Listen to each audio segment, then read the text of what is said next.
এই যে ভাই, আপনারা কি লিফট থেকে নামবেন নাকি আমার গার্লফ্রেন্ডকে দেখে আপনি ফিদা হয়ে গেছেন? লিফটের দরজা খোলা মাত্র নিজের স্ত্রীকে পরপুরুষের হাত ধরে দাঁড়িয়ে থাকতে দেখে আমার মাথায় যেন আকাশ ভেঙে পড়লো। তার সাথে থাকা লোকটি বলল আমার স্ত্রী নাকি তার গার্লফ্রেন্ড। আমার সাথে থাকা অফিসের কলিগ ইভা বলল, হ্যালো মিস্টার, মুখ সামলে কথা বলবেন। আমার বয়ফ্রেন্ড কেন আপনার গার্লফ্রেন্ডকে দেখে ফিদা হবে? বড়জোর বলতে পারেন আপনার গার্লফ্রেন্ড আমার বয়ফ্রেন্ডকে দেখে ফিদা হয়ে আছে। সত্যি কথা বলতে আমার সাথে থাকা ইভা জানে না সামনের লোকটি যার হাত ধরে আছে সে আমার বিবাহিতা স্ত্রী প্রিয়া। প্রিয়া আর আমি একজন আরেকজনের দিকে ঘৃণার দৃষ্টিতে তাকিয়ে আছি, কিন্তু কেউ কারো পরিচয় সাথে থাকা ব্যক্তিদের দিচ্ছি না। একটা সময় গিয়ে আমার স্ত্রীর বয়ফ্রেন্ড আমার হাত ধরে টেনে লিফট থেকে নামিয়ে দিলেন। আমরা অনেকক্ষণ টাইম পাস করে এসেছি, এবার তাড়াতাড়ি গিয়ে আপনারা বেড শেয়ার করুন, না হয় আপনাদের মাথা ঠান্ডা হবে না বলে উনি আমার স্ত্রী প্রিয়াকে নিয়ে লিফটের গ্রাউন্ড ফ্লোরের বাটন চাপলেন। লিফটটা ক্লোজ হওয়া পর্যন্ত আমি আমার স্ত্রীর দিকে তাকিয়েছিলাম আর আমার স্ত্রীও আমার দিকে তাকিয়েছিল। আমার অফিসের কলিগ ইভা বলল, সত্যি করে বলো তো ওই মেয়েটা কি তোমার চাইতে বেশি সুন্দর? আমি কিভাবে আমার অফিসের কলিগ ইভাকে বোঝাই ওটা আমার স্ত্রী? কোনো কথার উত্তর দিচ্ছি না দেখে ইভা আবার বলল, বুঝেছি, ওই লোকটার কথাই সত্যি, তুমি ওর গার্লফ্রেন্ডকে দেখে ফিদা হয়ে গেছো। আজকে আমি তোমাকে এমন ভাবে খুশি করব তুমি যেন আগামী 50 বছর আর কোনো মেয়ের দিকে না তাকাও। চলো বলে ইভা আমাকে একটা হোটেল রুমের ভেতর নিয়ে গেল। আমি আর ইভা একটা হোটেল রুমে ঢুকে খাটের উপর বসে আছি। ইভা ওর জামার উপরের অংশটা খুলতে খুলতে বলল, দেখো তো আমাকে ওর চাইতে বেশি সুন্দর লাগছে না? তারপরেও কেন তুমি ওকে দেখার পর ফিদা হয়ে আছো? আমি ইভার কথার কোনো উত্তর দিচ্ছি না। কি জবাব দিব? যার স্ত্রী পরপুরুষের সাথে হোটেলে আসতে পারে তার কি বা বলার থাকে? পরক্ষণে এটাও ভাবছি আমি যেহেতু পরনারী নিয়ে হোটেলে আসতে পারি, আমার স্ত্রীও কি তাই পরপুরুষ নিয়ে হোটেলে এসেছে?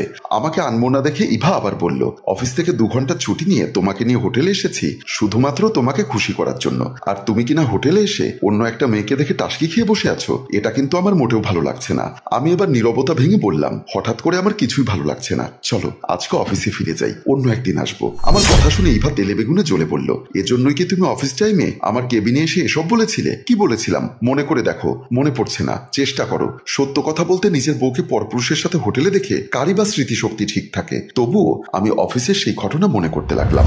আমি যখন অফিস করছিলাম তখন আমাদের অফিসের বড় স্যার মমিন চৌধুরী এসে আমাকে বললেন, mister Munna, it's your very bad performance in this month. I want to know why your performance so bad. আমি মাথা নিচু করে দাঁড়িয়ে রইলাম। আমাকে নীরব থাকতে দেখে স্যার আবারও বললেন, এভাবে নীরবতা পালন করলে তো অফিস চলবে না। আপনাকে আমি স্যালারি দিব আপনার ভালো পারফরমেন্সের উপর। মাসের পর মাস আপনারা কোম্পানি লস করে যাবেন, কোম্পানি কি আপনাদের স্যালারি মুখ দেখে দিবে? এবার স্যারকে আশ্বস্ত করে বললাম, sir I promise I will good benefit by performing in the next month.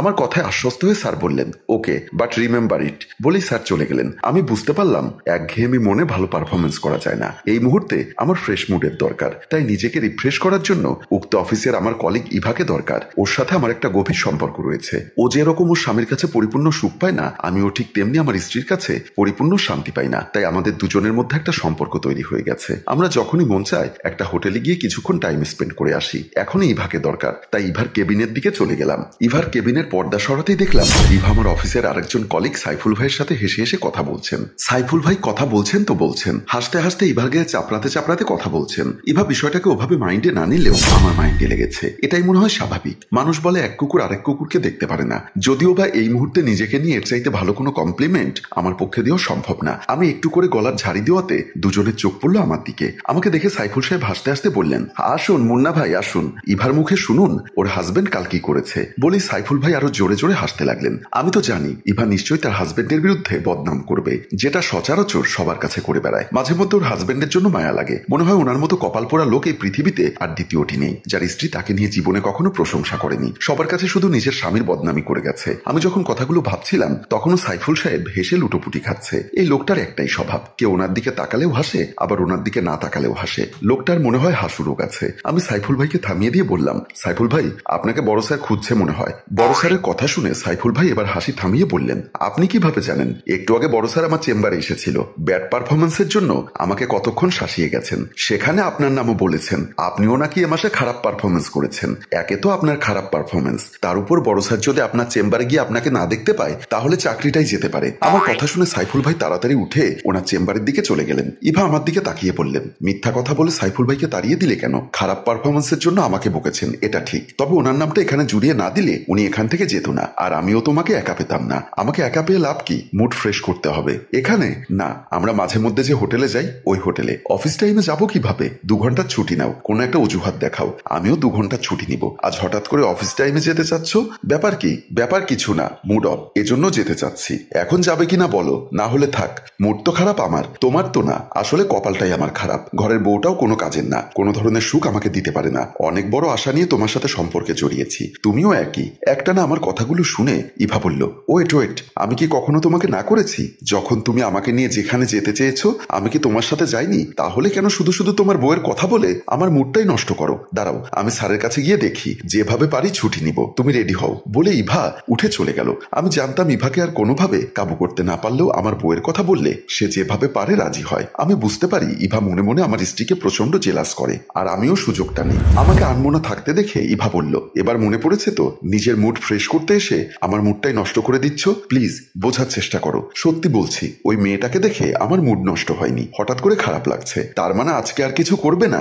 না, অন্য একদিন। আমার অপারগতার কথা শুনে শেষ পর্যন্ত ইভা আবারও তার খুলে রাখা পোশাকটি পরতে লাগলো। আমাকে আর ইভাকে অফিসে ঢুকতে দেখে সাইফুল সাহেব জিজ্ঞাসা করলেন, কি ব্যাপার মুন্না সাহেব? আমাকে স্যারের ভয় দেখিয়ে আপনি আর ইভা ম্যাডাম কোথায় চলে গেছিলেন? ইভা বলল, আমরা নদীর পাড়ে হাওয়া খেতে গেছিলাম। আপনার কোনো সমস্যা? এ কথা শুনে সাইফুল সাহেব হাসতে হাসতে বেহুশ হবার অবস্থা। ইভার এমন বিহেভিয়ারে আমি মোটেও অবাক হইনি। আমি বুঝতে পেরেছি ইভা রেগে আছে।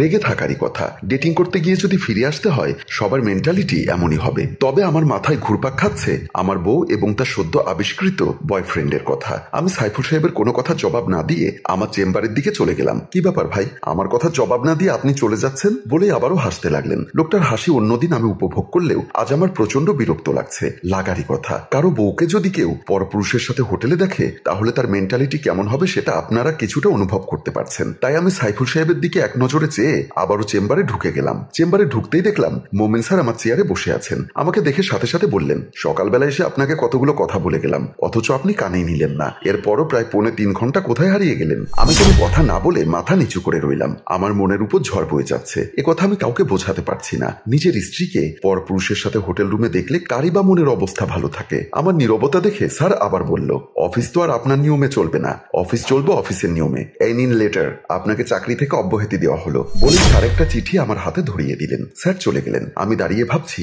সমস্যা যখন আসে চারিপাশ থেকে আসে। নিজের বসার চেয়ারটার দিকে তাকিয়ে ভাবছি, 3 ঘন্টা আগেও এই চেয়ারটা ছিল আমার, আর এখন আমি এই চেয়ারের কেউ না। ক্ষমতা মনে হয় এমনই, এই আছে তো এই নেই। নিরুপায় হয়ে নিজের অফিস ব্যাগটা নিয়ে অফিস থেকে বের হয়ে গেলাম। ক্লান্ত শরীর আর বিধ্বস্ত মন নিয়ে নিজের বাসার সামনে এসে কলিং বেল টিপছি। কারো কোনো খবর নেই। বাসায় আছি আমি, আমার স্ত্রী প্রিয়া এবং আমার মা। অনেকক্ষণ ধরে কলিং বেল টিপছি, তবুও কারো সারা শব্দ পাচ্ছি না। হয়তোবা প্রিয়ার আসল মুখোশ আমার হাতে ধরা পড়েছে, তাই হয়তো সে আর বাসায় ফেরেনি। মনে হচ্ছে হোটেল থেকে নেমেই পালিয়েছে। ওর ওই কলঙ্কিত মুখ আমাকে দেখাবে কিভাবে? কিন্তু মা তো বাসায় থাকার কথা, তাহলে মা দরজা খুলছে না কেন?